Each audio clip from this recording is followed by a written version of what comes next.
जय हिंद बच्चों, कैसे हैं आप सभी। मैं 007 स्वागत करता हूं आपके अपने यूट्यूब चैनल भारतीय फिजिक्स में। तो भाई जैसा कि आप सभी आज देख ही रहे होंगे, आज हम काफी खुश भी हैं। क्यों? क्योंकि आज हमारे चैप्टर का एक नया पार्ट शुरू होने जा रहा है। आरंभ है प्रचंड, है कि नहीं? तो क्या है वो पार्ट, बताइए। एरर एंड एक्यूरेसी, और we can say accuracy, error and precision. तो ये आपका एक नया पार्ट है। चलिए इसको फटाफट से डिस्कस कर लेते हैं एक बार। और जो आपने लास्ट वीडियो देखी थी, आई थिंक एग्जांपल सारी आपने कर ली होगी भाई, वो इंपॉर्टेंट थे, एनसीईआरटी के एग्जांपल हैं, उनको कर लीजिएगा। और मेजरमेंट वाला पार्ट भी हमने खत्म कर लिया था, यूनिट्स वाला पार्ट भी हमने खत्म कर लिया था। अब आपका ये पार्ट शुरू होता है। ये पार्ट ज्यादा बड़ा भी नहीं है, इसमें बस थोड़ी टेक्निकल चीजें जरूर आएंगी। हाँ, वो आप थोड़ा समझ के चलना, टेक्निकल चीजें आएंगी यहाँ पर। थोड़ा सा पार्ट टफ नहीं है, बस थोड़ा समझने वाला ज्यादा है ना। इसके बाद जो आएगा वो बहुत ही ईजी, डायमेंशनल फॉर्मूला, वो आपका इस चैप्टर का लास्ट पार्ट होगा। ठीक है भाई, चलिए स्टार्ट कर लेते हैं फटाफट से वीडियो को। तो भाई जैसा कि आप सभी देख रहे होंगे, यहाँ पर आज हमारा यहाँ पर सबसे पहले जो शुरुआत होने जा रही है, एरर से होने जा रही है। देखो, कभी भी आप वर्ड सुनते हो इंसान, उसका नाम ही एरर है ना। क्यों? क्योंकि no human can be perfect. कोई भी मानव परफेक्ट नहीं होता। किसी की आंख छोटी, किसी का मुंह छोटा, किसी की मूंछ बड़ी, किसी का। खैर, यहाँ पर आप एरर की बात कर लेते हैं। एरर क्या होता है भाई? एरर आपका एक त्रुटि कहते हैं इसको हिंदी में। त्रुटि, त्रुटि मतलब गलती नहीं, गलती है, गलती भाई वो मत लिंक करो।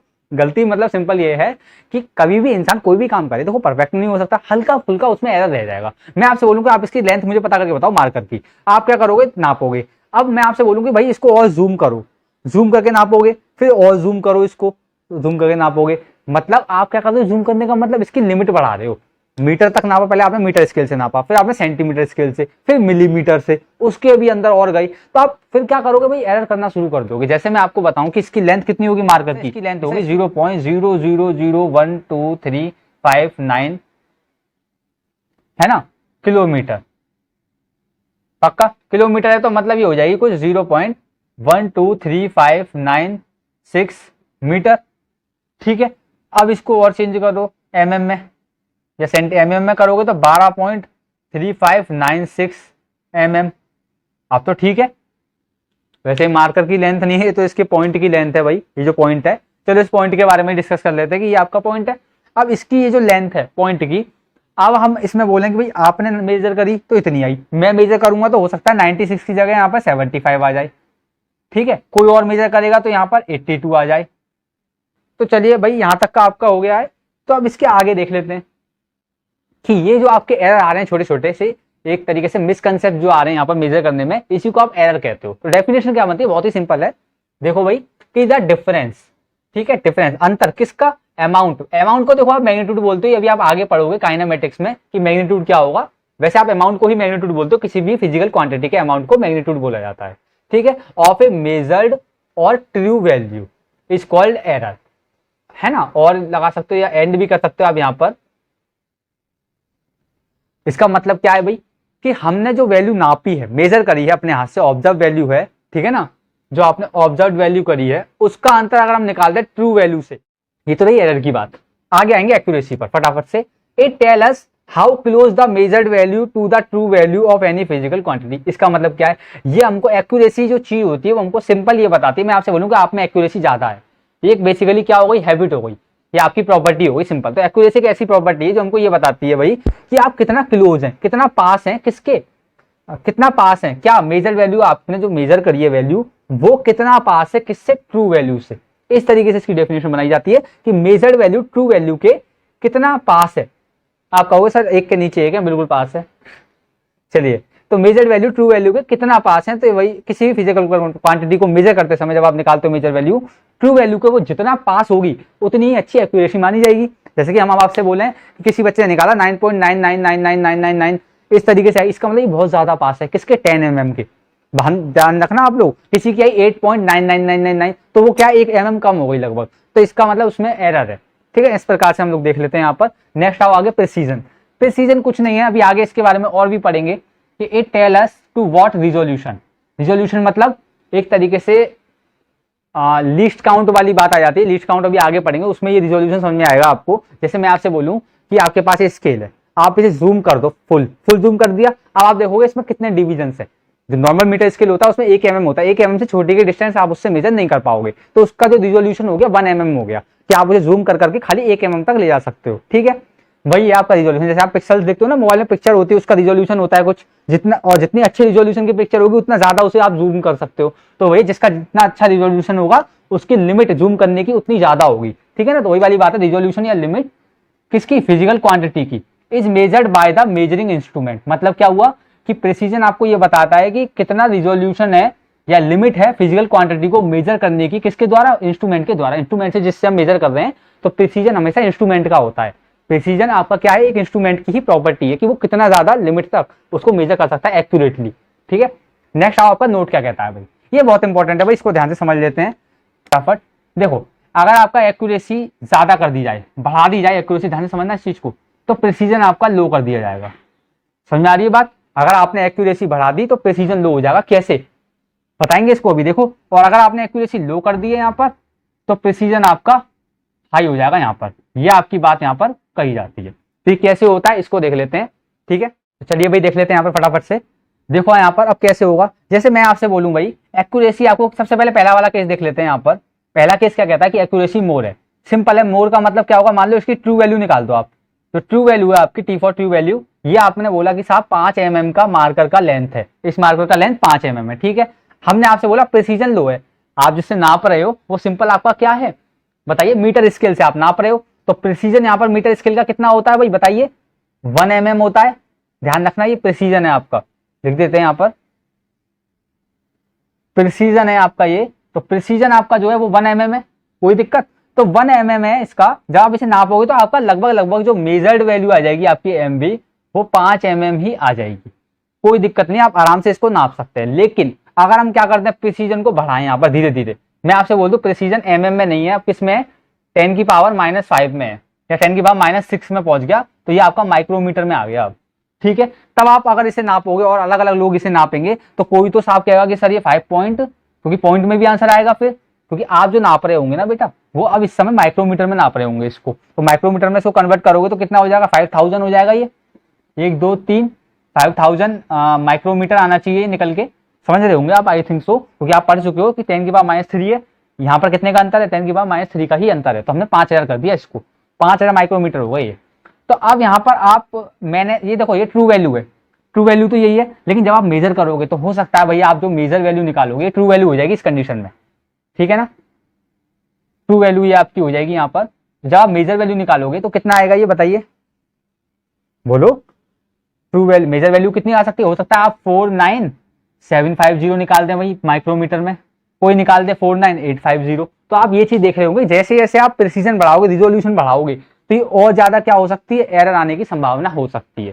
तो ये आपके हमेशा इनवर्सली प्रोपोर्शनल चलते हैं, कि अगर प्रिसीजन बढ़ा तो आपकी एक्यूरेसी कम होनी है, निश्चित है, क्योंकि आप ज्यादा एक्यूरेट तक नहीं पहुंच पाओगे, क्योंकि थोड़ी बहुत एरर आनी तो बढ़ती चली जाएगी एरर। ठीक है ना, एक्यूरेसी लो हो जाएगी, और अगर प्रिसीजन लो है तो एक्यूरेसी हाई हो जाएगी, क्योंकि फिर आप उसको क्या कह सकते हो, एवरेज वैल्यू के रूप में देख लेते हो कि भाई 5 के लगभग आ रही है, आप उस स्केल से नापोगे तो लगभग 5 होगा, तो थोड़ा बहुत आगे पीछे होगा तो आप उसको 5 ही बोल दोगे। ठीक है, तो यही आपका था एक्यूरेसी एंड प्रिसीजन का रिलेशन। ठीक है ना, प्रिसाइजन भी कह सकते हो आप, कुछ भी कह सकते हो। ठीक है ना, कोई दिक्कत नहीं है, यहाँ तक तो आप देख लेना इस चीज को। चलिए, यहाँ तक का समझ में आ गया होगा, आई होप सो। ठीक है, इसका स्क्रीनशॉट लो। तो चलिए भाई देख लेते हैं यहाँ पर फटाफट से आगे। बेटा हम लोगों का यहाँ पर है टाइप्स ऑफ एरर। तो भाई टाइप्स ऑफ एरर क्या क्या हो सकते हैं, आप सोच सकते हैं। यहाँ पर जाहिर सी बात है, कुछ प्रकार के एरर्स हम यहाँ पर देखने वाले हैं, जैसा कि हमने अभी आपको बताया था कि सबसे पहला यहाँ पर क्या है भाई बताइए, सिस्टमैटिक एरर है आपका यहाँ पर। ठीक है ना, इसको ध्यान रखिएगा, इंपॉर्टेंट है ये सिस्टमैटिक एरर। ठीक है, ये कौन सा एरर होता है, इसको देखो, the error which tend to be in one direction. ध्यान रखना इसको, ये आपका खाली एक ही डायरेक्शन में आपको देखने को मिलेगा, आइदर पॉजिटिव और वी कैन से नेगेटिव। ठीक है, मतलब क्या हुआ इसका बताओ। जैसे मैंने आपसे बोला कि भाई साहब हमारे पास ट्रू वैल्यू 5 है, कोई चीज है जो मेरे पास उसका अमाउंट 5 है। ठीक है, आपने उसको मेजर किया और हर बार जो आपका एरर आ रहा है वो या तो आ रहा है मान लो 4.2, 4.9 आ रही है, कभी 4.7 आ रही है वैल्यूज, है ना। तो क्या हो रहा है, इस समय नेगेटिव डायरेक्शन में जा रहा है एरर, या फिर आइदर 5.1 आ सकती है ना, 5.2 आ सकती है। इस तरीके से यहाँ पर कुछ ये वैल्यूज आ जाती हैं। तो ये एक ही डायरेक्शन में देगा, या तो पॉजिटिव में ही जाएगा एरर या फिर नेगेटिव में ही आएगा। ठीक है, तो इसलिए तो हम इसको कह रहे हैं सिस्टमेटिक मैनर में चलेगा। अगर हर बार बढ़ भी रहा है तो 2 का इंक्रीमेंट आएगा हर बार, है ना, कह सकते हैं आप इस तरीके से, या फिर हर बार एक ही जैसा आए, तो वो एक ही डायरेक्शन में रहेगा, या तो पॉजिटिव में ही रहेगा या फिर वो नेगेटिव में ही आपका रहेगा। तो इस चीज को बेटा ध्यान रखिएगा आप सभी।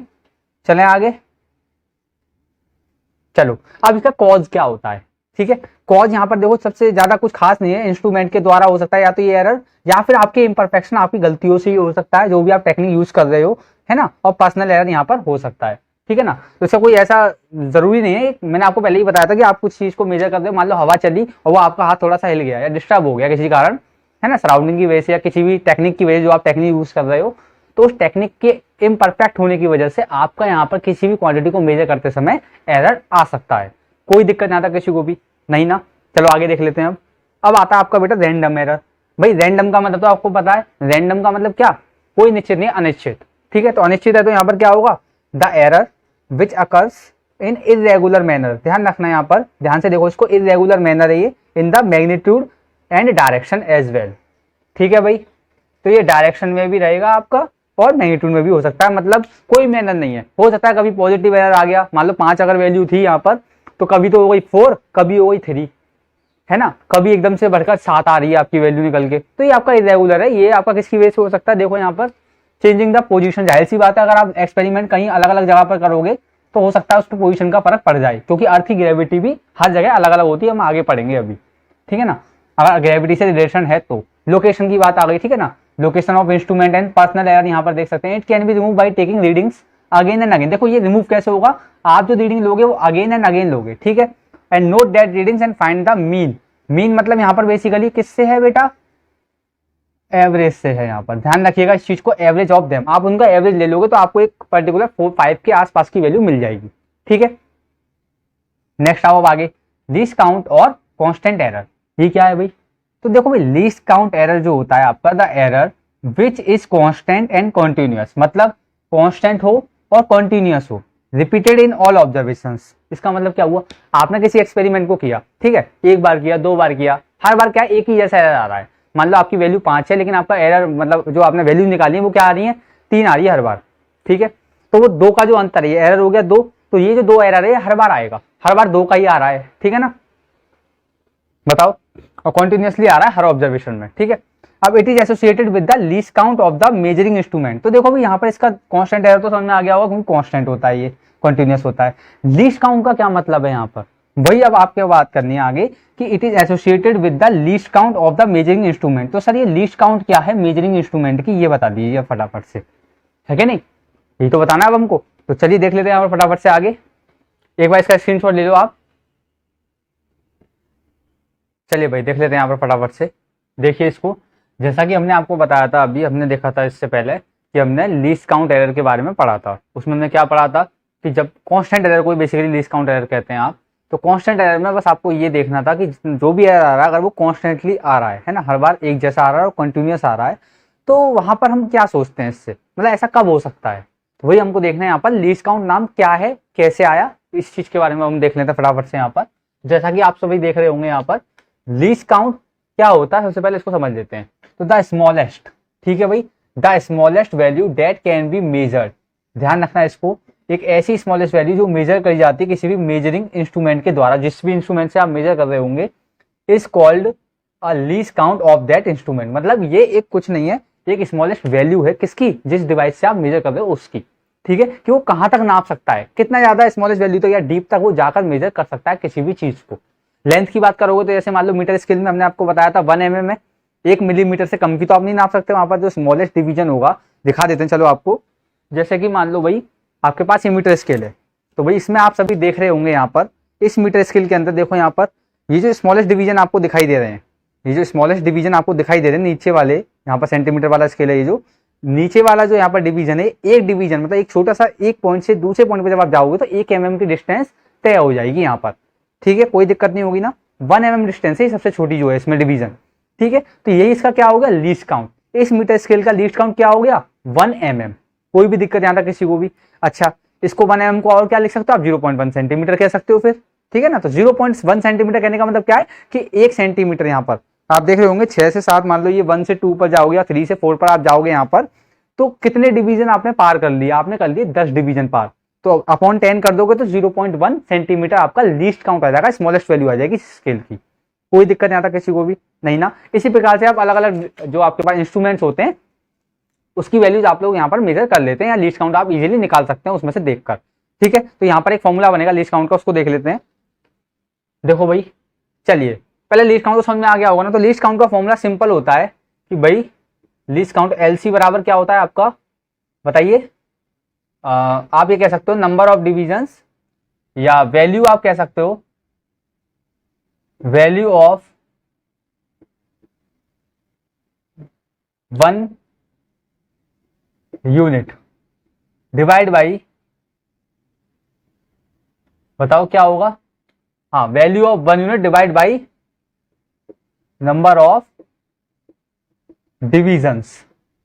इस तरीके से आप लोग यहां पर देख रहे हो। तो इसका मतलब क्या हो गया कि सिंपल है सर, हमने बोला कि वैल्यू ऑफ वन यूनिट, एक यूनिट में इसमें कितनी वैल्यूज थी बताइए मुझे, एक यूनिट में कितनी वैल्यू थी मीटर स्केल में, आपने बोला साहब 1 सेंटीमीटर, ठीक है। एक से जब आप दूसरे पर जाओगे तो 1 सेंटीमीटर, उसमें डिवीजन कितने हो रहे थे बीच में 10, ठीक है। तो कितना निकल के आ जाएगा, ये 1 mm इसकी लीस्ट काउंट हो जाएगी। यहाँ पर कोई दिक्कत, यहाँ पर थोड़ा छोटा लिख दिया क्योंकि यहाँ पर थ्योरी ऑलरेडी है, तो इसमें आप ज्यादा इंपॉर्टेंट नहीं है, बस इसको थोड़ा ध्यान रखना, ये आपके प्रैक्टिकल्स में यूज होगा, ठीक है। कायदे में तो हमको आपको प्रैक्टिकल कराने चाहिए, लेकिन भाई थोड़ा सा भी थ्योरेटिकल पार्ट चल रहा है, इसलिए अभी थ्योरी पर ध्यान दे रहे हैं।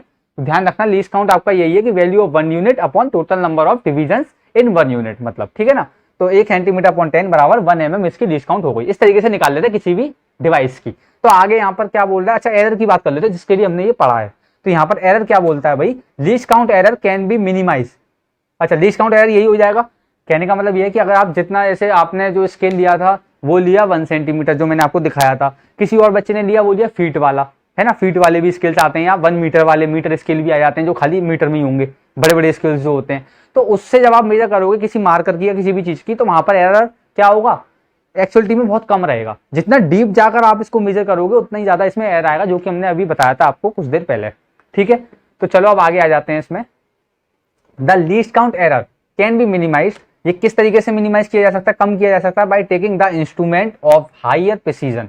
मतलब ये एरर कब कम किया जा सकता है कि जब आप हायर प्रिसीजन का लोगे। हायर प्रिसीजन मतलब बहुत ज्यादा उसका रिजोल्यूशन हो, मतलब लीस्ट काउंट उसका ज्यादा हो, ठीक है ना। जैसे कि 1 mm तक नाप रहा था, मैंने आपसे बोला मान लो 1 माइक्रोमीटर का, अगर मैं आपसे बोल दूं 1 माइक्रोमीटर की लीस्ट काउंट वाला अगर आप स्केल से नापोगे तो आप एकदम एक्यूरेट पहुंच पाओगे, जितनी भी इसकी होगी।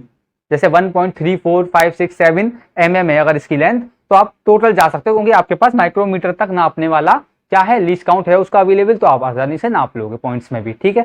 नॉर्मल अगर मीटर स्केल से नापोगे तो आप नहीं बता पाओगे, आप सिंपल कह दोगे साहब 0.1 सेंटीमीटर, 0.2 सेंटीमीटर, सेंटीमीटर में नाप पाओगे आप इससे, जो मैंने अभी आपको स्केल दिखाया था इस तरीके से था, ठीक है ना।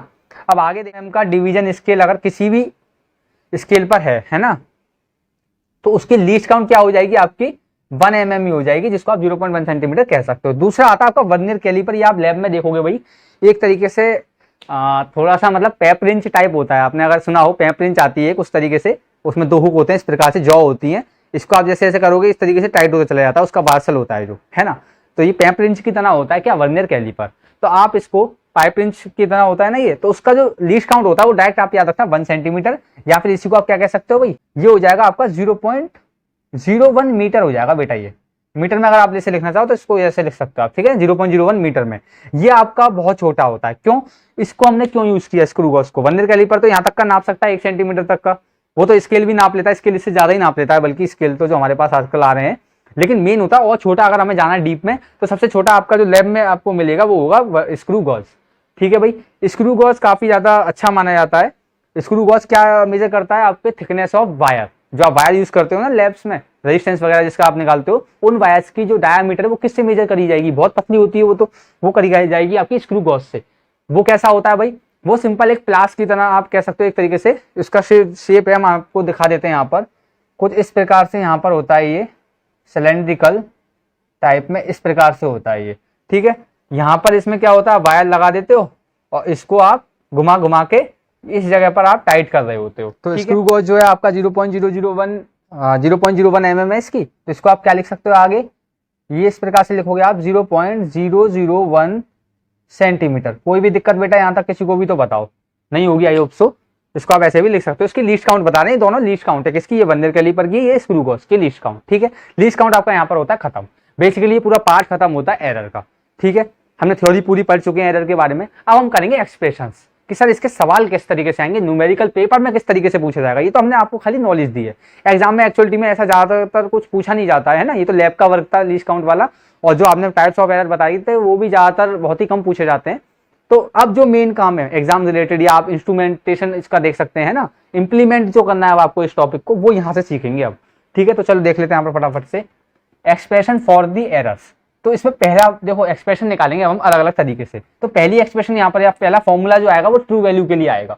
सबसे पहले किसी भी चीज में आप एरर फाइंड करना चाहते हो तो उसके लिए आपको क्या पता होना चाहिए, सही वैल्यू।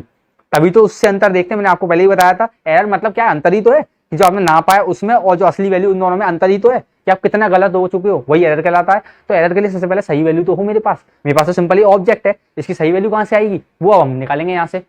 पहले आप इसकी ट्रू वैल्यू निकालोगे, उसके बाद उसमें एरर ढूंढोगे कितना आ रहा है हर बार। ठीक है, देखते हैं।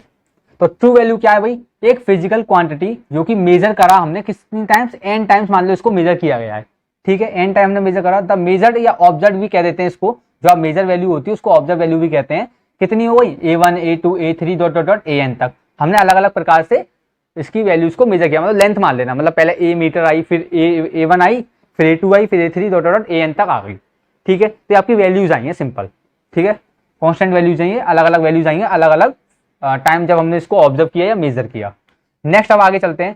तो जो बेस्ट पॉसिबल वैल्यू होगी बेटा, या जिसको आप ट्रू वैल्यू भी कह देते हो यहाँ पर, बेस्ट पॉसिबल वैल्यू या ट्रू वैल्यू जो होगी किसी भी फिजिकल क्वांटिटी की, वो कैसे निकाली जाएगी, is given by the arithmetic mean. ये इंपॉर्टेंट है यहाँ पर, आप इसका अर्थमेटिक मीन निकालते हो। जो आपने मेजर वैल्यू निकाली ना, इन सबका अर्थमेटिक मीन निकाल दो। देखो मैं इसको 10 बार 50 बार 60 बार मेजर करा, उन सबका मीन निकाल दिया, तो जाहिर सी बात है भाई जो बेस्ट वैल्यू है वो वही होगी। मीन निकालते इसलिए मैथ में कोई दिक्कत यहाँ तक आई होप सो नहीं होगी कि एवरेज वैल्यू या मीन वैल्यू को, आप देखो असली तो नहीं पता मुझको यहाँ पर, आपको भी नहीं पता होगा लैब में, तो आप कैसे निकालोगे, इसकी एवरेज निकालोगे, है ना, लगभग लगभग लमसम। ठीक है, तो एवरेज वैल्यू आप निकालोगे इसकी, तो कितना हो जाएगा ये, देखो यहाँ पर आगे स्टैंडर्ड वैल्यू भी इसको बोल देते हैं भाई, नाम याद रखना ये सारे, क्योंकि लैब्स में अलग अलग नाम यूज कर लेते हैं। ऑब्जर्व किसको कहते हैं, मेजर्ड को, स्टैंडर्ड कहते हैं ट्रू को, ध्यान रखना इस चीज को यहाँ पर। तो ट्रू वैल्यू आपकी क्या हो जाएगी, am बराबर, a मतलब मीन है ये, तो mean value of observe value क्या हो जाएगा, a1 plus a2 plus a3 total an upon n। Mean का तो फॉर्मूला पता है, जिसको आप ऐसे भी लिख देते हो, सिग्मा i बराबर 1 to n ai upon n। घबराओ मत, ये सिर्फ इसका सिग्मा आपने पढ़ा होगा, अगर नहीं भी पढ़ा है तो सिग्मा एक ऐसा फंक्शन होता है जो कि ऐड करने में काम आता है। नहीं पता तो अभी थोड़ा देख लो, इसको आगे बता देंगे, कोई दिक्कत नहीं है, जब आप मैथमेटिकल फिजिक्स पढ़ाएंगे आपको जब बता देंगे। ठीक है, इसमें देख लो अभी आप डायरेक्ट कि ये फॉर्मूले को आप ऐसे भी लिख सकते हो, ये तो n नीचे रहेगा ही रहेगा डिवाइड में, बस इस चीज को, ये जो प्लस लिख रहा है इसको ऐसे लिख देते हैं। ठीक है, तो ये आपका फॉर्मूला होगा ट्रू वैल्यू के लिए, ध्यान रखना है, स्टैंडर्ड वैल्यू के लिए कोई दिक्कत। अब आगे देख लेते हैं एरर कैसे निकालोगे आप। ये तो ट्रू वैल्यू आ चुकी है, अब कोई दिक्कत नहीं होगी। अब आप इन वैल्यूज को क्या करोगे, इस वैल्यू के साथ ये जो वैल्यूज आई हैं उनका अंतर देख लोगे, आपके पास एरर आता चला जाएगा कि पहली बार एरर कितना आया, फिर दूसरी बार कितना आया, तीसरी बार कितना आया। तो देख लेते हैं हम फटाफट से आगे, स्क्रीनशॉट लो इसका फटाफट। चलिए भाई देख लेते हैं यहाँ पर फटाफट से। जैसा कि अभी हमने आपको बताया ट्रू वैल्यू कैसे निकालते हैं, अब इसके बाद आपका आता है एरर के बारे में। तो एरर के बारे में सबसे पहले आपका जो आता है यहाँ पर एब्सोल्यूट एरर आता है। एब्सोल्यूट मतलब जो आपका सही है, मतलब एक तरीके से एक्यूरेट एरर आप कह सकते हो। तो उसका सिंबल होता है डेल्टा ए। डेल्टा हमने पहले ही बताया था, इसको बोलते हैं बेटा, सिंबल को डेल्टा बोल देते हैं पूरा नाम, या शॉर्ट में इसको बोल देते हैं डेल। तो डेल ए या डेल्टा ए, ठीक है ना, इसका मतलब होता है हमारा स्मॉल चेंज। इसका नाम ही एरर है बेटा, क्योंकि हल्का सा चेंज आने को ही हम क्या कह देते हैं कि एरर आ चुका है आपका। कोई भी दिक्कत यहाँ तक नहीं ना। तो इसमें देखते हैं इसकी डेफिनेशन क्या होती है। इट इज द मैग्नीट्यूड, ये एक मैग्नीट्यूड है। मैग्नीट्यूड का मतलब बोले तो ये सिंबल हमने पहले ही बताया था आपको कि ये सिंबल जो दो डंडे खींचे हुए हैं इसको आप मैग्नीट्यूड कहते हो। मैग्नीट्यूड मतलब खाली अमाउंट, प्लस और माइनस का यहाँ पर कोई मतलब नहीं होता। ठीक है, ये एक तरीके से अंतर, ये डिफरेंस है। ये देखो magnitude of the difference between the observed value, हमारे पास जो हमारी ऑब्जर्व्ड वैल्यू है यहाँ पर, ठीक है, एंड द ट्रू वैल्यू। ठीक है, ट्रू वैल्यू और ऑब्जर्व्ड या मेजर वैल्यू के अंदर ये डिफरेंस बताता है। ठीक है, ट्रू वैल्यू आपकी क्या थी, एम थी, ठीक है, माइनस ए1, तो ये हो गया डेल्टा ए1, पहला एरर आ गया। दूसरा एरर क्या हो गया, ए एम माइनस ए2, तीसरा एरर ए एम माइनस ए3। ऐसी एनथ एनएथ एरर, जो आपका एनएथ एरर है वो होगा a m minus a n. कोई दिक्कत यहाँ तक। ये दो डंडे क्या दर्शा रहे हैं कि मान लो आपने बोला कि साहब मेरी ट्रू वैल्यू कितनी है यहाँ पर, बताइए। ए एम की जो वैल्यू है मेरे पास मान लो 5 आई, मैंने आपसे बोला कि आपने A1 निकाला था, वो आया था आपका 4, या आप मान लेना 6 आया था आपका, तो सर यहाँ पर तो -1 आंसर आ जाएगा डेल्टा A1 का, कोई दिक्कत किसी को भी, यहाँ पर -1 आंसर आ जाएगा। लेकिन आप इसका सिंबल लगा दोगे ये वाला, तो ये दो डंडे क्या करते हैं, इसको प्लस बना देते हैं और 1 आ जाता है। दोबारा समझो इस चीज को, ये भी हम आगे मैथमेटिकल में भी बताएंगे आपको, ठीक है ना, मैथमेटिकल फिजिक्स में, कि जब आप -1 इसको लिखते हो तो इसकी वैल्यू +1 हो जाती है साहब, ठीक है। और प्लस वाला तो प्लस रहेगा ही रहेगा, उसमें कोई दिक्कत नहीं है, प्लस तो प्लस ही रहेगा, क्योंकि हम यहाँ पे खाली अमाउंट देख रहे हैं, प्लस माइनस का मतलब नहीं है। प्लस का मतलब क्या होगा कि हमारी वैल्यू जो आई है वो क्या आई होगी, कम आई होगी ट्रू से, ठीक है ना, और माइनस का मतलब कि ट्रू से ज्यादा आई है वैल्यू, तो हमें पीछे लाना पड़ेगा, उसको कम करना पड़ेगा, यहाँ पर हमें और देना पड़ेगा। इस तरीके से हम यहाँ पर देख लेते हैं एरर में, ठीक है भाई। तो इसका इतना ज्यादा कोई रोल था नहीं, सिर्फ बता दिया है हमने यहाँ पर, आप ध्यान रखना इसका आंसर हमेशा पॉजिटिव लिया जाता है, कोई दिक्कत हो तो यहाँ तक बताइए। देखेंगे तो ये फॉर्मूला आपका बन जाता है, और इसलिए एक लाइन यहाँ पर और बोली जाती है कि एब्सोल्यूट एरर जो है ऑलवेज पॉजिटिव रहता है, यहाँ पर इसको ध्यान रखिएगा, ठीक है। चलिए भाई, अब जैसा कि आप लोग देख रहे हैं कि हमें यहाँ पर मीन एब्सोल्यूट एरर देखना है, तो इसका मतलब ये है कि जितने भी एरर्स हमने देखे यहाँ पर, उसी के बारे में उसका एक मीन निकाला जाएगा यहाँ पर, जिससे कि आप क्या बोलोगे कि हमारे जो पूरे एक्सपेरिमेंट के दौरान कितने एरर्स आ चुके हैं, मतलब कितना एरर आया, एवरेज वैल्यू हम उसकी निकाल लेंगे। तो इसकी डेफिनेशन क्या बनती है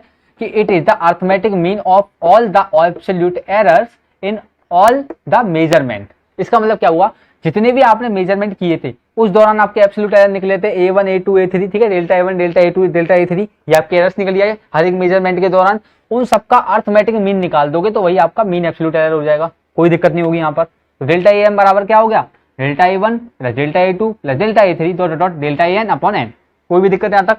इसको आप और रिप्रेजेंट क्या कर सकते हो भाई, I बराबर 1 से n सिग्मा लगा करके डेल्टा AI का मॉड्यूलस, है ना, मैग्नीट्यूड या मॉड्यूलस कहते हैं इसको, अपॉन n, ओके, मैग्नीट्यूड कहते हैं इसको, ठीक है। आप कहोगे वरना सर नए नए नाम यूज कर रहे हैं, लेकिन भाई इन सबके नाम हम आगे पढ़ने वाले हैं अभी आप ध्यान रखना इस फॉर्मूले को, ठीक है। किसका हो गया, मीन एब्सोल्यूट एरर का। चलिए अब आगे देखते हैं रिलेटिव एरर और परसेंटेज एरर को, ठीक है, स्क्रीनशॉट लो इसका। चलिए भाई देख लेते हैं यहाँ पर फटाफट से। जैसा कि आप देख रहे हैं यहाँ पर आगे हमारा आता है रिलेटिव एरर, ठीक है। रिलेटिव एरर क्या होता है इसके बारे में अब हम लोग देख रहे हैं। बेसिकली ये क्या है, एक तरीके से रिलेशन है किसका, एरर का और मीन वैल्यू का, और we can say true value का, ठीक है ना। जो आपके पास मीन एब्सोल्यूट एरर आया था उसका और आपके पास ट्रू वैल्यू का एक रिलेशन है, या रिलेशन दिखाता है ये। तो क्या हो गया भाई, it is the ratio, sir किसका, मीन एब्सोल्यूट एरर का, ध्यान रखिएगा, टू द स्टैंडर्ड और ट्रू वैल्यू के साथ। तो ये आपका फॉर्मूला बन जाएगा डेल्टा AM बाई AM। ये क्या होती है आपकी, बताइए, मीन एब्सोल्यूट एरर होती है ये, MAB mean absolute error, MAR sorry, है ना, इसको शॉर्ट में लिख देते हैं आप। और ये क्या हो गई आपकी सर, ट्रू वैल्यू। कोई भी दिक्कत हो तो यहाँ तक आप मुझे बता दीजिए, नहीं ना। अब आते हैं इसी का परसेंटेज एरर क्या होगा। तो परसेंटेज एरर कुछ भी नहीं है, ठीक है ना, it is the simply the percentage of relative error. Relative error का अगर आप परसेंटेज कर दोगे इनटू 100 करके, तो ये आपका परसेंटेज एरर बन जाएगा। कोई भी दिक्कत यहाँ तक आई होप सो नहीं होगी। इसमें फॉर्मूले याद रखना, ये डायरेक्ट फॉर्मूले हैं, मेन है ये, इसके ऊपर न्यूमेरिकल्स आ सकते हैं आपके, ठीक है। अब आते हैं आगे, ये आपका नोट में एक पॉइंट दे रखा है सिंपल, ये वीडियो का आखिरी पॉइंट है भाई। देखो क्या है यहाँ पर, range of measured value AN, ठीक है। कोई भी आपने वैल्यू निकाली, मान लो AN कुछ भी हो सकती है, A1 A2 A3 A4, आपने वैल्यू मेजर करी किसी भी, है ना, तो उसमें आपको ये बताना है कि उसकी रेंज क्या होगी। हम अगर देखें कि कहां से कहां तक वो वैल्यू आ सकती है, ठीक है।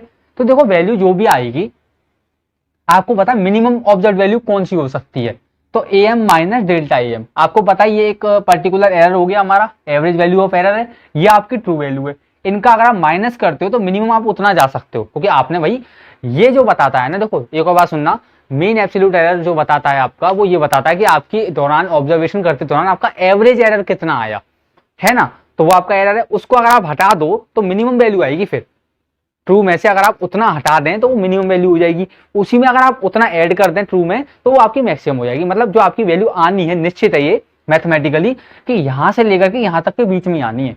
इससे ज्यादा चले जाओगे तो फिर ये मीन बैठेगा ही नहीं। ये बात आपको भी पता है कि अगर इससे ज्यादा मतलब इससे कम अगर वैल्यू आएगी तो फिर ये मीन नहीं होगा, या फिर इससे ज्यादा आ जाए तो भी ये मीन नहीं होगा। मीन का मतलब यही होता है कि वो इसके बीच में लाई करेगा, एरर है ना ये, ठीक है ना। तो इसका अंतर अगर आप देखोगे तो मीन ऑब्जर्व वैल्यू हो जाएगा, जो भी आप मेजर भी कह सकते हो, और ये हो जाएगा मैक्स ऑब्जर्व वैल्यू या मैक्स मेजरमेंट या मेजर्ड वैल्यू, ठीक है ना।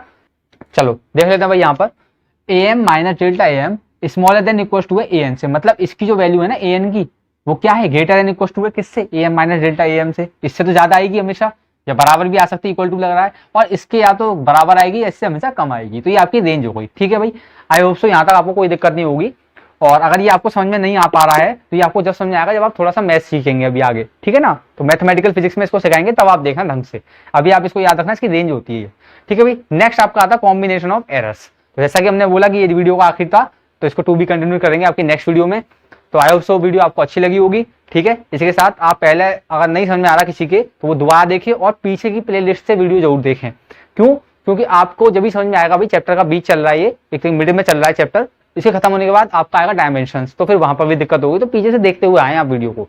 ठीक है, तो इसी के साथ मिलते हैं आपसे नेक्स्ट वीडियो में। जय हिंद, जय भारत।